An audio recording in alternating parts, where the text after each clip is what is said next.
Bismillahirrahmanirrahim. Assalamualaikum warahmatullahi wabarakatuh. Alhamdulillahirabbil alamin. Wassalatu wassalamu ala asrofil anbiya'i wal mursalin wa ala alihi washabihi ajmain. Amma ba'du.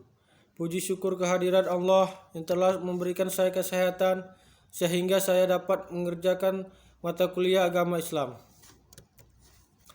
Pendahuluan, perkawinan campuran antara warga negara Indonesia yaitu warga negara asing adalah konsekuensi logis dari perkembangan zaman serta pusatnya perkembangan wisatawan yang datang ke Indonesia. Latar belakangnya yaitu perkawinan campur telah meraba seluruh pelosok tanah air dan kelas masyarakat. Globalisasi informasi, ekonomi, pendidikan, dan transportasi telah menggugurkan stigma bahwa kawin campur adalah perkawinan antara ekspatriat kaya dan orang Indonesia. Dalam perundang-undang di Indonesia, perkawinan campuran didefinisikan dalam Undang-Undang Nomor 1 Tahun 1974 Perkawinan tentang pasal 57. Yang dimaksud dengan perkawinan campuran dalam undang-undang ini ialah perkawinan antara dua orang yang di Indonesia tunduk pada hukum yang berlainan karena perbedaan kewarganegaraan dan salah satu pihak kewarganegaraan Indonesia. Saya di sini akan membahas tentang perkawinan campuran. Perkawinan campuran adalah perkawinan antara dua orang di Indonesia yang tunduk pada hukum yang berlainan karena perbedaan kewarganegaraan.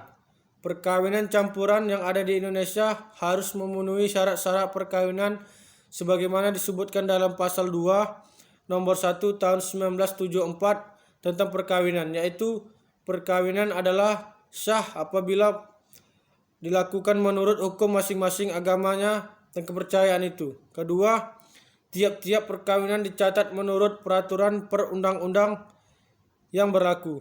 Setelah syarat-syarat terpenuhi, calon suami istri meminta kepada pegawai pencatat perkawinan untuk memberikan surat keterangan terpenuhinya syarat-syarat dan tidak ada rintangan yang melangsungkan perkawinannya.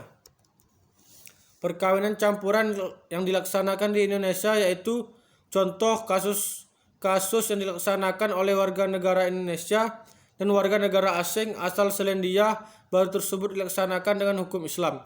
Sebenarnya warga negara asing Selandia baru telah berpindah ke agama calon mempelai perempuan yaitu Islam. Berdasarkan ketentuan pasal 2 Undang-Undang Perkawinan, maka perkawinan ini adalah sah karena telah dilaksanakan menurut agama masing-masing dan kepercayaan yang kemudian dicatatkan ke kantor urusan agama setempat. Perkawinan campuran yang dilaksanakan di luar negeri yaitu perkawinan yang dilaksanakan wajib dicatatkan di instansi yang berwenang di negara setempat dan dilaporkan di Perkawinan Republik Indonesia di negara dilangsungkan perkawinan. Dasar hukum perkawinan campuran di Indonesia diatur dalam pasal 57 sampai 62 nomor 1 tahun 1974 tentang perkawinan Undang-Undang Perkawinan. Adapun syarat-syarat perkawinan yang dimaksud yaitu adanya persetujuan dari kedua belah pihak yaitu mempelai pria dan mempelai wanita.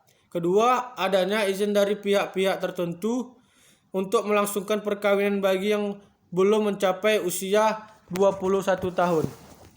Dengan ketiga yaitu dengan adanya perkawinan akan menimbulkan akibat baik terhadap suami istri, harta kekayaan maupun anak yang dilahirkan dalam perkawinan. Suami istri memikul tanggung jawab yang luhur untuk menegakkan rumah tangga yang berdasarkan ketuhanan yang Maha Esa pasal 30. Saya akan membahas tentang perkawinan di bawah umur. Hukum Islam dalam hal ini Al-Quran dan hadis telah menyebutkan secara spesifik tentang usia minimum untuk menikah.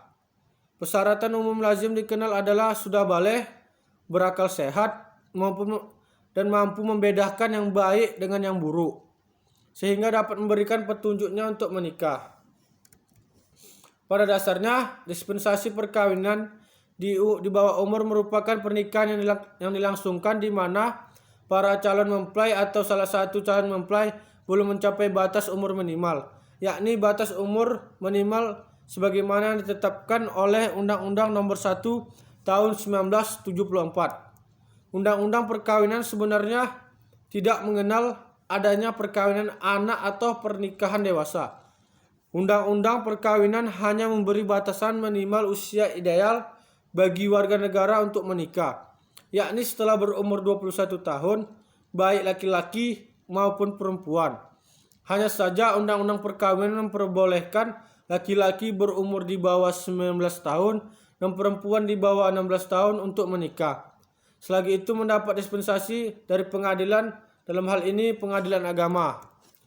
Menikah di bawah umur ada beberapa risiko, yaitu MK pernah menggelar sidang gugatan judicial review tentang batasan usia menikah.